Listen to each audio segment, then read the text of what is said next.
Is your thesis of late 2023 recession followed by resume rising commodity supercycle still intact? Well, I don't know that I have a timing on pretty much my prediction there, Brandon, and I make very few predictions, as you guys know. I just kind of try to more educate people on how the system works, and hopefully you can come to your own conclusions. But the one prediction I did make was that we would go through disinflation, and that would, who knows how far down it goes, but I knew it would most likely come down from 9 or 9.1 and go down lower in, I thought, the latter stages of 2022 and then into 2023. So I got that right. Now, what I got epically wrong was I didn't think they could raise above 2.5% on Fed funds. And obviously, they proved me wrong. So I guess I don't want to throw out a prediction, but if I had to give you kind of my base case right now as to what my thesis would be, I think that would be pretty likely.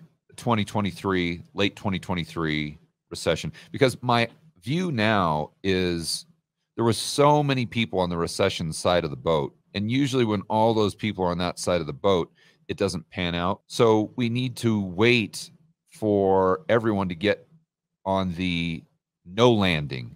I don't know if you guys have heard this term in the mainstream media lately, but we're debating a soft landing or a hard landing. And now all of a sudden they're talking about no landing, meaning we won't even have a recession because employment is so incredible that we're not going to go into a recession at all. We're just going to go right straight into the next bull cycle or boom phase of the economic cycle itself. So I don't agree with that, but I do think that we need to wait for everyone to get on that side of the boat, on the no landing side of the boat, and then knowing the market or the history of the market, you guys understand when everyone gets on that side of the boat, usually the market gives you the old rug pull. And so how long will that take for everyone to get over in that camp? Yeah, probably next couple months. It may be summer when you get the old rug pull, but that would be my base case. And then it really depends, as far as the next wave up in the commodity supercycle, what the government's response is to the rug pull, we'll call it. and how soft, how hard is it? Is it a cerveza sickness type thing? Is it a GFC type thing? Or is it like a .com type thing?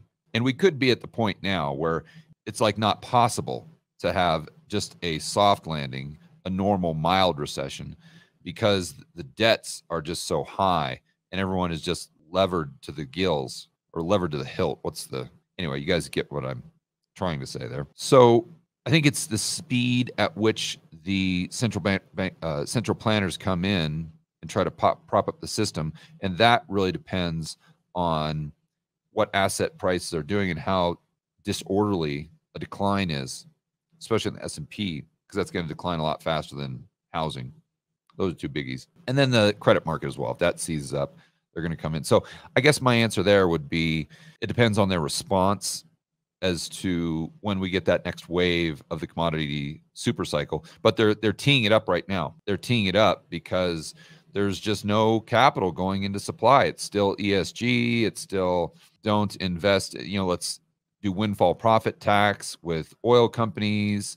They haven't learned their lesson, which would lead me to believe that they don't want to do what's right. It would lead me to believe that they have malicious intentions or intentions outside of what they claim when they discuss this with the media or in broad daylight. I think they have ulterior motives.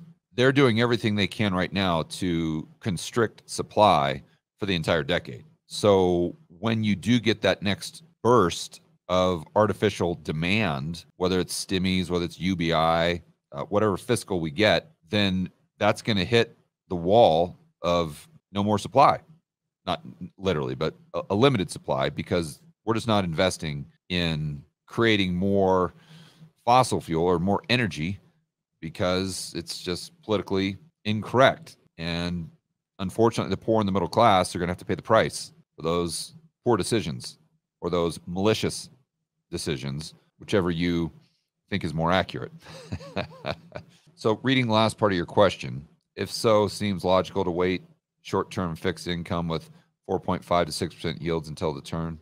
Yeah, you're not going to be able to really time it, though. I think you're going to be able to get some great opportunities with T-bills as people move to that side of the boat that's the no landing, because then the no landing side of the boat means the Fed raises rates more and more and more. At least the market expectations are for the Fed to continue to increase rates, and that's going to bump those yields at the front end, which gives you, I think, more of an opportunity. I mean, even if you don't have a crash, then, I mean, if you're getting 5-6% on a 6-month T-bill, that's pretty good for your dry powder, in my opinion.